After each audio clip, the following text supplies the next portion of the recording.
Thank you, Presiding Officer. And let me start by very much welcoming the announcement from the Government that takes public accessibility and the availability of information from FOI requests in official hands to new heights. Now, I do want to talk about the Tories, the party that have tabled today's motion. They've not always been the most enthusiastic of supporters of FOI. Stage 1 debate on the 17th of January 2002, Lord James Douglas Hamilton described the FOI bill as a costly experiment to tinker with a culture of secrecy. And he went on, the executive seems to be intent on forcing through unnecessary measures. David McClatchy reinforced Tory antipathy to the very concept of an FOI bill by saying, if the bill has been shoved down the list of priorities, the people of Scotland, apart from a few political anoraks, will not shed many tears. And I see Murdo Fraser here. He said, this bill does us no credit whatsoever.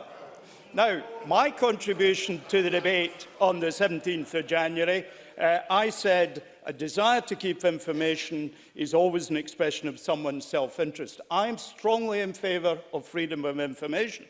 And to the extent, in fact, that when officials in the Labour Liberal executive prepared guidance to civil servants as to how to implement the bill, I was delighted, as a result of an FOI, to discover that they were quoting from my speeches in the guidance to implement it. In government, and subsequently, I discovered that the operation of the Act places a proper burden on our public servants, whether employed or elected.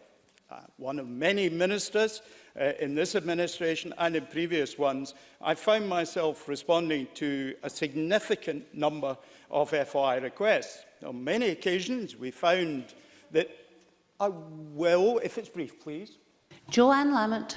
It will be brief. Would you accept that people are being driven to go to FOI because of the very poor quality of written answers in this chamber with the resultant lack of transparency? If you get the written answers right, the burden on FOI wouldn't be quite so bad. Stewart Stevenson. No. And I would say on many occasions we find the information, while it's available, it's often dispersed around so many different areas that it can take a very substantial effort to retrieve it, organise it and present it. It was there for the benefit of the administrator, not necessarily for the inquirer. I ceased to be a minister on the 6th of September 2012. That's nearly 5 years ago.